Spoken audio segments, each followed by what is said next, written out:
รู้ไหมเที่ยวบิน MH370 ที่หายไป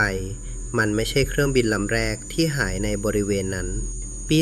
2014 เครื่องบิน Boeing 777 กับผู้โดยสาร 239 คน